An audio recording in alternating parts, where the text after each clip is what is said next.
Hello বন্ধুরা, তোমরা কেমন আছো? আশা করি তোমরা ভালো আছো, সুস্থ আছো। আমিও আছি মোটামুটি। তো এখনও ঠান্ডা লেগেই আছি, একদম ঠান্ডা এখনও কমছেই না, নাক ফাঁক পুরো জাম হয়ে যাচ্ছে। তো চলো তোমাদের সাথে শেয়ার করি রান্না করছি কী। তো জানোই তোমাদের সাথে সব শেয়ার করি।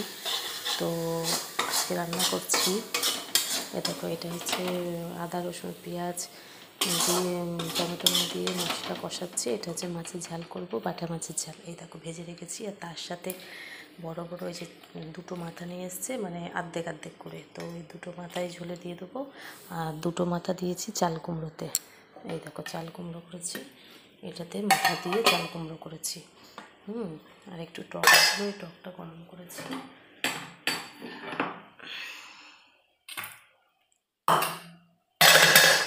আর এই যে ছেলে মেয়েদের জন্য আর বাবার জন্য রুই মাছ আর বাটা মাছের ঝোল করেছি, পাতলা, মানে কাঁচকলা, পেঁপে, আলু, গাজর সব কিছু সবজি দিয়ে। পেঁপে টেপে, কাঁচকলা, গাজর এগুলো সবজিগুলো খেলেও উপকার, তাই না? বাবার জন্য হচ্ছে বিশেষ উপকার। আমার ছেলে মেয়ের জন্য অল্প মশলা দিয়েছি আর ঝালও কম দিয়েছি। তো এইটা মশলাটা কষানো হয়ে গেছে, এবার জল দিয়ে দেবো। পুরো তো তোমাদের রান্না দেখাতে পারি না, তোমরা জানোই। তো এক হাতে কাটি আর রান্না করি, তো বারে বারে একবার করে কাটছি, তারপর রান্না করছি। একসাথে তো দুটো করছি, তো দুটো করলে পরে তো ভিডিওটা করতে পারি না, কারণ আমি একাই ভিডিও করি, কারণ এক হাতে করি, অসুবিধা হয়। ওই জন্য সম্পূর্ণ তোমাদের দেখাতে পারি না, যেটুকুনি পারি সেইটুকুনি তোমাদের সাথে শেয়ার করি। তো চলো এই মাছটা যখন জলটা ফুটে যাবে তারপর মাছটা দিয়ে দেবো। আর টক ডাল করছি, এখন জানোই গরমকালে টক ডাল খাওয়া ভীষণ উপকার। তো এই দেখো ডালটা ফুটছে, এখন মসুর ডালটা সেদ্ধ করতে দিয়েছি। তো সেদ্ধ হয়ে গেলে তারপরে এই আমগুলো দিয়ে দেবো। এই দেখো আম কিনে নিয়ে এসছে, কাঁচা আম কেটে রেখে দিয়েছি। আর এগুলো কী বলো তো, এগুলো হচ্ছে মিষ্টি আলু।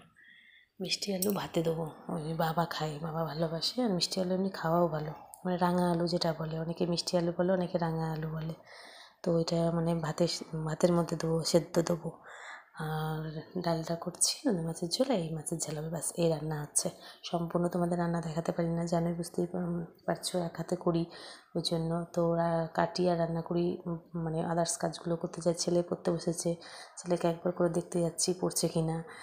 তো এইভাবে করছি বলেই অসুবিধা হয়, একভাবে তো আমি রান্নার কাছে তোমাদের দেখাতে পারি না, ওই জন্য যেটুকুনি পারি সেটুকুনিই দেখাই।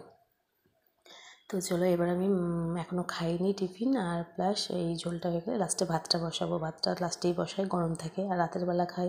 এখন গরমকাল, বুঝতে পারছি, ভাত নষ্ট হয়ে যাবে, ওই জন্য দেরি করে ভাতটা করলে পরে কি ভাতটা থাকে, ভালো থাকে। তো ওই জন্য এখন এই ঝোলটা হয়ে গেলেই ভাতটা বসাবো। তো চালটা ধুতে যাবো কলে, বাইরের কলে। তো বাইরের কলে চালটা ধুতে গেলে তো আর তোমাদের সাথে কথা বলতে পারবো না, কারণ অসুবিধা হবে, জানোই, বুঝতে পারছো। তো এক হাতে করি। তো এই ঝোলটা ফুটে গেলেই মাছটা দিয়ে দেবো।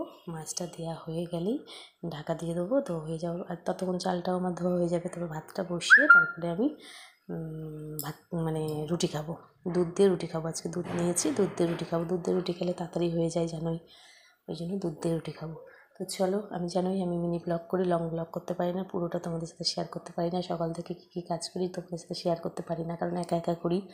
তো যেটুকুনি হলে এই রান্না করার সময় তোমাদের সাথে একটু কথা বলি। তো চলো, তোমাদের যেটুকুন দেখাচ্ছি যদি ভালো লাগে প্লিজ এই দিদিভাইয়ের পাশে থেকো, সাপোর্ট করো। তোমাদের সাপোর্ট ছাড়া আমি পুরোই শূন্য। তো তোমরা প্লিজ পাশে থেকো। আর নতুন যারা আছো তারা হচ্ছে প্লিজ সাবস্ক্রাইব করো আমার চ্যানেলটাকে। তো আর যারা আমার মেম্বার আছো তারাও প্লিজ আরও মানে শেয়ার করো, আরও যেন মানে সবাই দেখে। তো চলো, আর বাড়াতে পারছি না, এটা ফুটে গেছে, এবার মাছটা দিয়ে ঢাকা দিয়ে দেবো।